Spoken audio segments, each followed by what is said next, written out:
حضرت فاطمہ کی پیدائش کا دردناک واقعہ۔ جب حضرت خدیجہ کو وضع حمل کا وقت شروع ہوا تو مکہ کی تمام داعیوں نے حضرت خدیجہ کے پاس آنے سے انکار کر دیا۔ رسول اللہ صلی اللہ علیہ وسلم یہ دیکھ کر بہت پریشان ہوئے۔ مکہ کے سرداروں نے نبی کے گھر کا گھیراؤ کر لیا تاکہ کوئی بھی داعی اندر نہ جا سکے۔ تو پھر حضور صلی اللہ علیہ وسلم نے خود ہی بسم اللہ الرحمن الرحیم حضرت فاطمہ رضی اللہ تعالی عنہ، جن کا معروف نام فاطمہ الزہرا رضی اللہ تعالی عنہ ہے، حضرت محمد مصطفیٰ صلی اللہ علیہ وسلم اور خدیجہ بنت خویلد رضی اللہ تعالی عنہ کی بیٹی تھیں۔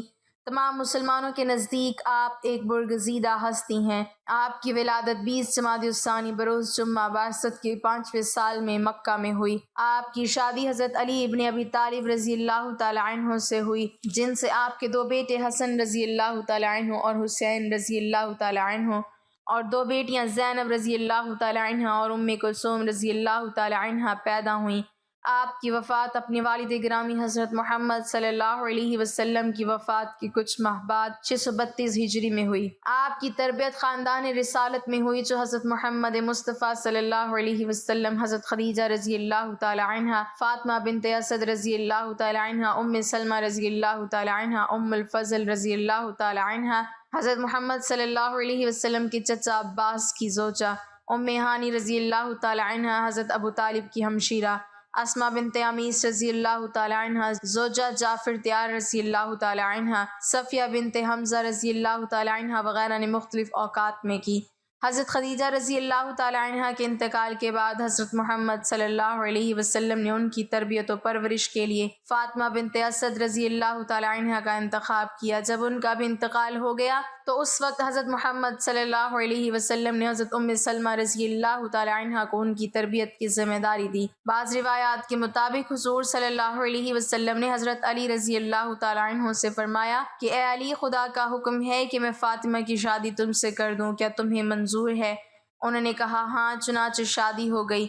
یہی روایت صحابہ میں حضرت عبداللہ ابن مسعود رضی اللہ تعالی عنہ، حضرت انس بن مالک رضی اللہ تعالی عنہ اور حضرت ام سلمہ رضی اللہ تعالی عنہ نے کی۔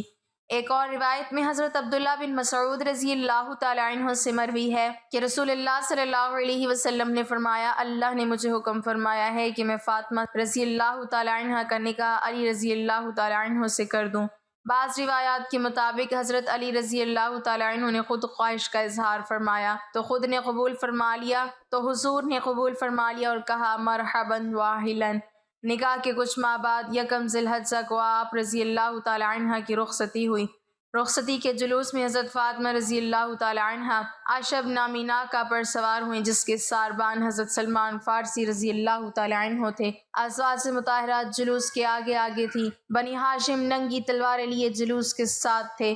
مسجد کے ارد گرد چکر لگانے کے بعد حضرت فاطمہ رضی اللہ تعالی عنہ کو حضرت علی رضی اللہ تعالی عنہ کے گھر میں اتارا گیا۔ رسول اللہ صلی اللہ علیہ وسلم نے پانی منگوایا، اس پر دعائیں دم کیں اور علی رضی اللہ تعالی عنہ اور فاطمہ رضی اللہ تعالی عنہ کے سر، بازو اور سینے پر چھڑک کر دعا کی، اے اللہ، انہیں ان کی اولاد کو شیطان الرجیم سے تیری پناہ میں دیتا ہوں۔ آپ کی شادی کے بعد زنانہ نے قریش انہیں طعنے دیتی تھیں کہ ان کی شادی ایک غریب سے کر دی گئی ہے، جس پر انہوں نے رسالت مآب صلی اللہ علیہ وسلم سے شکایت کی، تو اس پر رسول اللہ صلی اللہ علیہ وسلم نے حضرت فاطمہ رضی اللہ تعالی عنہ کا ہاتھ پکڑا اور تسلی دی کہ اے فاطمہ، ایسا نہیں ہے، بلکہ میں نے تیری شادی ایک ایسے شخص سے کی ہے جو اسلام میں سب سے اول، علم میں سب سے اول، اکمل اور حلم میں سب سے افضل ہے۔ کیا تمہیں نہیں معلوم کہ علی میرا بھائی ہے دنیا اور آخرت میں؟ یہ سن کر حضرت فاطمہ رضی اللہ تعالی عنہ ہنسنے لگیں اور عرض کیا کہ یا رسول اللہ، بابا جان، میں اس پر راضی اور خوش ہوں۔ شادی کے بعد آپ کی زندگی طبقہ نسواں کے لیے ایک مثال ہے۔ آپ گھر کا تمام کام خود کرتی تھی، مگر کبھی حرف شکایت زبان پر نہیں آیا، نہ ہی کوئی مددگار یا کنیز کا تقاضا کیا۔ 7 ہجری میں رسول اللہ صلی اللہ علیہ وسلم نے ایک کنیز عنایت کی جو حضرت فضہ کے نام سے مشہور ہیں۔ ان کے ساتھ حضرت فاطمہ رضی اللہ تعالی عنہ نے باریاں مقرر کی تھیں، یعنی ایک دن وہ کام کرتی تھیں اور ایک دن حضرت فضہ رضی اللہ تعالی عنہ کام کرتی تھیں۔ ایک دفعہ رسول اللہ صلی اللہ علیہ وسلم ان کے گھر تشریف لائے اور دیکھا کہ آپ صلی اللہ علیہ وسلم بچے کو گود میں لیے چکی پیس رہی ہیں۔ رسول اللہ صلی اللہ علیہ وسلم نے فرمایا کہ ایک کام فضہ رضی اللہ تعالی عنہ کے حوالے کر دو۔ آپ نے جواب دیا کہ بابا جان، آج فضا کی باری کا دن نہیں ہے۔ آپ کے حضرت علی رضی اللہ تعالی عنہ سے بھی مثالی تعلقات تھے، کبھی ان سے کسی چیز کا تقاضا نہیں کیا۔ ایک دفعہ حضرت فاطمہ رضی اللہ تعالی عنہ بیمار پڑی تو حضرت علی رضی اللہ تعالی عنہ نے پوچھا کہ کچھ کھانے کو دل چاہتا ہو تو بتاؤ۔ آپ نے کہا کہ میرے پدر بزرگوار نے تاکید کی ہے کہ میں آپ سے کسی چیز کا سوال نہ کروں، ممکن ہے کہ آپ اس کو پورا نہ کر سکیں اور آپ کو رنج ہو، اس لیے میں کچھ نہیں کہتی۔ حضرت علی رضی اللہ تعالی عنہ نے جب قسم دی تو انار کا ذکر کیا۔ آپ رضی اللہ تعالی عنہ نے کئی جنگیں دیکھی جن میں حضرت علی رضی اللہ تعالی عنہ نے نمایاں کردار ادا کیا، مگر کبھی یہ نہیں چاہا کہ وہ جنگ میں شریک نہ ہوں اور پیچھے رہیں۔ اس کے علاوہ جنگ احد میں حضرت علی رضی اللہ تعالی عنہ نے 16 زخم کھائے اور رسول اللہ صلی اللہ علیہ وسلم کا چہرہ مبارک بھی زخمی ہوا، مگر آپ نے کسی خوف و ہراس کا مظاہرہ نہیں کیا اور مرہم پٹی، علاج اور تلواروں کی صفائی کے فرائض سر انجام دیے۔ مباہلہ ایک مشہور واقعہ ہے اور ان چند واقعات میں سے ایک ہے جس میں حضرت فاطمہ رضی اللہ تعالی عنہ کو جنگ کے علاوہ گھر سے نکلنا پڑا۔ نجران کے مسیحی جب حضرت محمد صلی اللہ علیہ وسلم سے ملنے آئے اور بحث کی کہ حضرت عیسیٰ علیہ السلام اللہ کے بیٹے ہیں اور کسی طرح نہ مانے، تو اللہ نے قرآن میں درج ذیل آیت نازل کی: اے پیغمبر، علم کے آ جانے کے بعد جو لوگ تم سے بحث کریں ان سے کہہ دیجئے کہ آؤ ہم لوگ اپنے اپنے فرزند، اپنی اپنی عورتوں اور اپنے اپنے نفسوں کو بلائیں اور پھر خدا کی بارگاہ میں دعا کریں اور جھوٹوں پر خدا کی لعنت قرار دیں۔ اس کے بعد مباہلہ کا فیصلہ ہوا کہ عیسائی اپنے برگزیدہ لوگوں کو لائیں گے اور رسول اللہ صلی اللہ علیہ وسلم اپنے برگزیدہ بندوں کے ساتھ آئیں گے اور مباہلہ کریں گے، اور اسی طریقے سے فیصلہ ہوگا۔ اگلی صبح رسول اللہ صلی اللہ علیہ وسلم اپنے ساتھ حضرت حسن رضی اللہ تعالی عنہ اور حضرت حسین رضی اللہ تعالی عنہ کو چادر میں لپیٹے ہوئے اور حضرت علی رضی اللہ تعالی عنہ اور حضرت فاطمہ رضی اللہ تعالی عنہ کو لیے ہوئے آئے۔ ان لوگوں کو دیکھتے ہی عیسائی مغلوب ہو گئے اور ان کے سردار نے کہا کہ میں ایسے چہرے دیکھ رہا ہوں کہ اگر خدا سے بد دعا کریں تو روئے زمین پر ایک بھی عیسائی سلامت نہ رہے۔ ام المومنین حضرت عائشہ رضی اللہ تعالی عنہ سے روایت ہے کہ وصال سے قبل مرض وصال میں رسول اللہ صلی اللہ علیہ وسلم نے حضرت فاطمہ رضی اللہ تعالی عنہ کو نزدیک بلا کر ان کے کان میں کچھ کہا جس پر وہ رونے لگی۔ اس کے بعد آپ نے پھر سرگوشی کی تو آپ رضی اللہ تعالی عنہ مسکرانے لگی۔ حضرت عائشہ رضی اللہ تعالی عنہ فرماتی ہیں کہ میں نے سبب پوچھا تو انہوں نے بتایا کہ پہلے میرے بابا نے اپنی موت کی خبر دی تو میں رونے لگی۔ اس کے بعد انہوں نے بتایا کہ سب سے پہلے میں ان سے جا ملوں گی تو میں مسکرانے لگی۔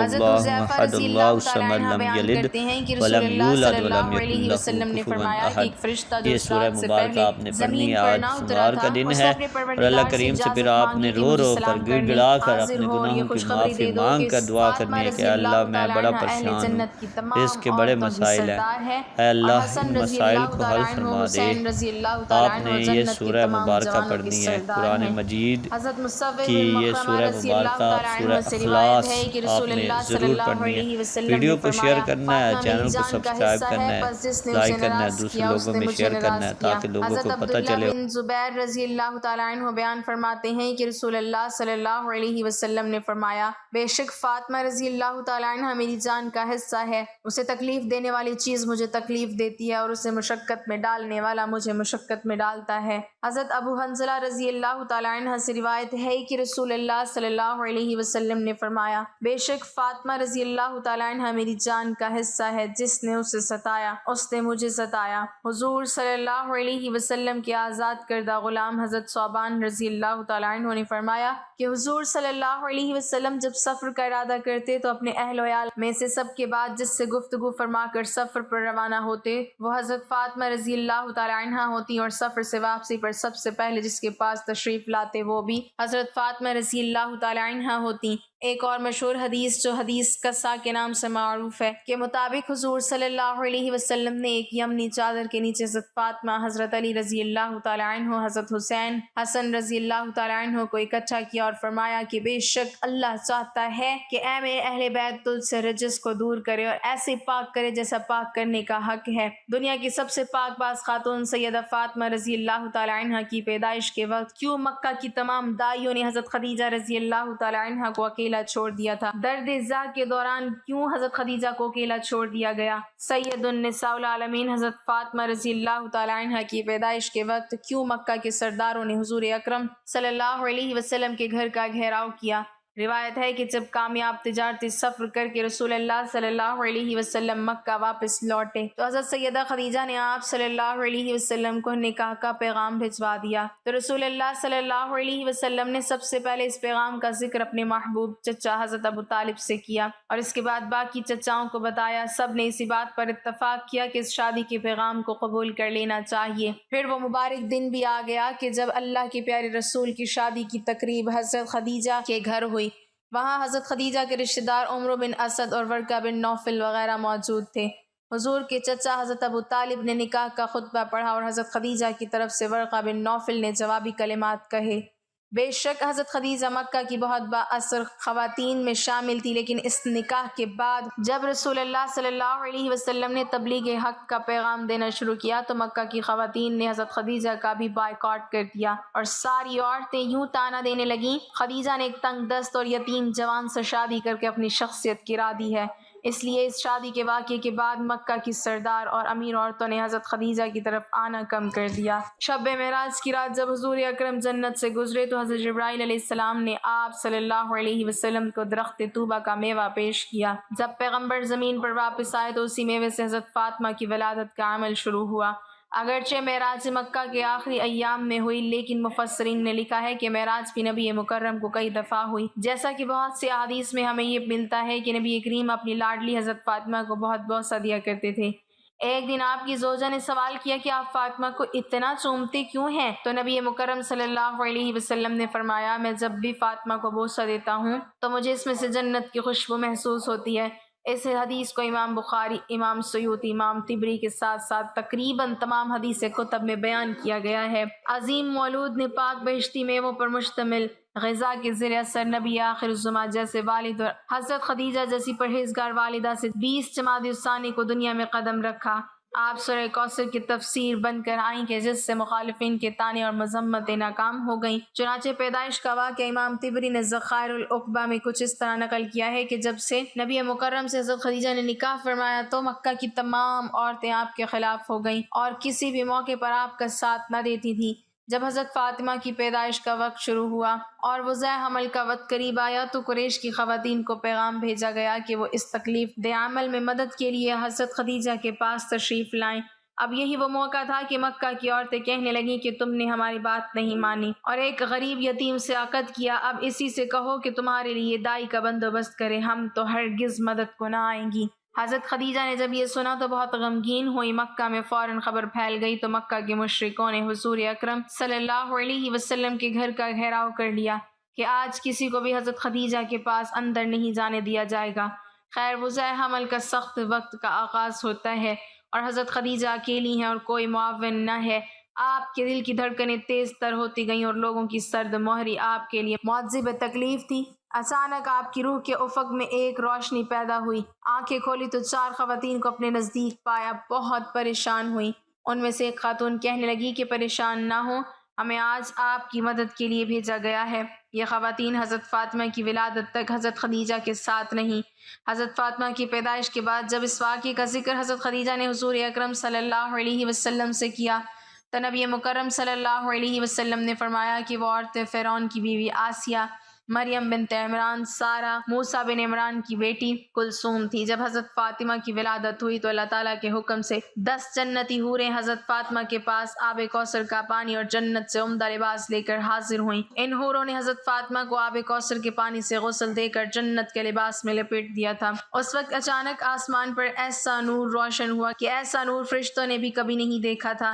ان 4 عورتوں نے حضرت فاطمہ کو حضرت خدیجہ رضی اللہ تعالی عنہ کی گود میں دیتے ہوئے یہ الفاظ بولے کہ یہ تمہاری بیٹی طاہرہ ہے، خدا ان کی نسل سے حضور اکرم صلی اللہ علیہ وسلم کی نسل بڑھائے گا۔ روایت میں آتا ہے کہ ایمن حضور اکرم صلی اللہ علیہ وسلم کے گھر پر آپ کو مبارکباد کہنے کے لیے آ رہی تھی کہ راستے میں ان کو سلیمہ نامی ایک عورت ملی۔ اس نے پوچھا کہ ایمن تم جلدی جلدی میں کہاں جا رہی ہو؟ ایمن نے کہا کہ حضور اکرم صلی اللہ علیہ وسلم کو اللہ تعالیٰ نے بیٹی سے نوازا ہے، میں ان کو مبارکباد دینے جا رہی ہوں۔ سلیمہ ایمن کو کہنے لگی محمد کے گھر بیٹی ہوئی ہے، بیٹا تو نہیں ہوا جو تم مبارک دینے چلی ہو۔ یہ سوچو کہ ان پر کیا گزر رہی ہوگی، کیونکہ اس وقت مشرکین لڑکیوں کو پیدا ہوتے ہی دفن کر دیتے تھے۔ حضرت ایمن فرمانے لگی سلیمہ یہ بیٹی اللہ کے رسول محمد صلی اللہ علیہ وسلم کے گھر پیدا ہوئی ہے، کسی کافر سردار کے گھر نہیں۔ مجھے یقین ہے کہ دین اسلام میں بیٹیوں سے وہ سلوک نہیں ہوگا جو ہمارے آباء و اجداد کرتے چلے آ رہے ہیں۔ ایمن کی باتیں سن کر سلیمہ کا چہرہ زرد پڑ گیا، کیونکہ سلیمہ کے گھر بھی 3 بیٹیوں کا جنم ہوا تھا، لیکن سلیمہ کے خاوند نے تینوں بیٹیوں کو ہی زندہ دفن کر دیا تھا۔ یہ سلیمہ کے گھر میں ہی نہیں ہوا تھا بلکہ یہ عرب کے مشرکین میں رواج عام تھا کہ جب ان کے گھر میں کوئی بیٹی پیدا ہوتی تھی تو اس کو مار کر یا پھر زندہ زمین میں گاڑ دیا جاتا تھا۔ عرب کے چند قبیلے ایسے تھے جو اپنی بیٹیوں کو پیدا ہوتے ہی دفن نہیں کیا کرتے تھے بلکہ ان کی پرورش لڑکوں کی طرح ہی کیا کرتے تھے، لیکن زیادہ تر قبائل لڑکی کو پیدا ہوتے ہی دفن کر دیتے تھے۔ سلیمہ بھی ایمن سے باتیں کرتے ہوئے ان کے ساتھ ہی حضور اکرم صلی اللہ علیہ وسلم کے گھر چلی گئی۔ سلیمہ نے سوچا کہ میں بھی دیکھتی ہوں کہ حضور اکرم کا بیٹی کی ولادت پر رد عمل کیا ہوگا۔ جب یہ دونوں خواتین حضور اکرم صلی اللہ علیہ وسلم کے گھر پہنچی تو کیا دیکھا کہ حضور صلی اللہ علیہ وسلم اپنی بیٹی کو گود میں اٹھائے پیار کر رہے ہیں، اس کے چہرے مبارک سے بوسے لے رہے ہیں۔ جو بھی بیٹی کی مبارکباد دینے کے لیے آتا ہے ان کو خوشی خوشی خیر مبارک کہہ کر روانہ کر رہے ہیں۔ سلیمہ حضور صلی اللہ علیہ وسلم کے قدموں میں بیٹھ کر رونے لگی، یا رسول اللہ آپ کا دین سچا ہے، آپ سچے ہیں، آپ کا خدا سچا ہے، آپ کا گھرانہ سچا ہے۔ اللہ پاک ہمیں بہتر عمل کرنے کی توفیق عطا فرمائے اور ہمارا خاتمہ ایمان پر فرمائے، آمین۔ ناظرین کمنٹ باکس میں اللہ تعالیٰ کے 99 ناموں میں سے ایک نام ضرور ٹائپ کریں۔ اعوذ باللہ من الشیطان الرجیم، بسم اللہ الرحمن الرحیم۔ ناظرین گرامی السلام علیکم ورحمۃ اللہ وبرکاتہ۔ آج پیر کے دن کا وظیفہ آپ کو بتانے جا رہا ہوں۔ بہت ہی چھوٹا سا وظیفہ ہے، سمپل سا ہے، آپ نے کرنا ہے اور اتنا ٹائم بھی کوئی نہیں لگنا۔ آپ نے یہ وظیفہ ضرور کرنا ہے، دوسرے لوگوں کے ساتھ بھی شیئر کرنا ہے۔ شیئر کرنے کے لیے آپ ویڈیو کو شیئر کر دیں اور چینل کو سبسکرائب کر دیں تاکہ اس طرح کی ویڈیوز کا نوٹیفیکیشن آپ کو ساتھ ساتھ ملتا رہے۔ تو آپ نے سب سے پہلے جو وظیفہ کرنا ہے اس کے لیے آپ نے شرائط سن لینی ہے۔ سب سے پہلے آپ نے باوضو ہونا ہے، آپ پاک صاف ہوں، وضو کریں، اس کے بعد نیت کریں کہ اللہ میری یہ پریشانی ہے، اے اللہ کریم میری یہ پریشانی دور فرما۔ رزق کا مسائل ہے، گھریلو ناچاکی ہے، لڑائی جھگڑا ہے، وہ انشاءاللہ اللہ کریم کرم کریں گے اور دور ہو جائے گا۔ آپ نے سب سے پہلے اللہ تعالیٰ سے توبہ کرنی ہے۔ اس کے لیے آپ نے ایک تسبیح استغفر اللہ ربی من کل ذنب واتوب الیہ، اس کی ایک تسبیح پڑھنی ہے۔ اور اس کے بعد آپ نے جو وظیفہ کرنا ہے اس سے پہلے آپ نے درود شریف پڑھنا ہے 11 مرتبہ۔ درود ابراہیمی پڑھ لیں، جو آپ کو آسان لگتا ہے وہ درود شریف آپ نے پڑھنا ہے۔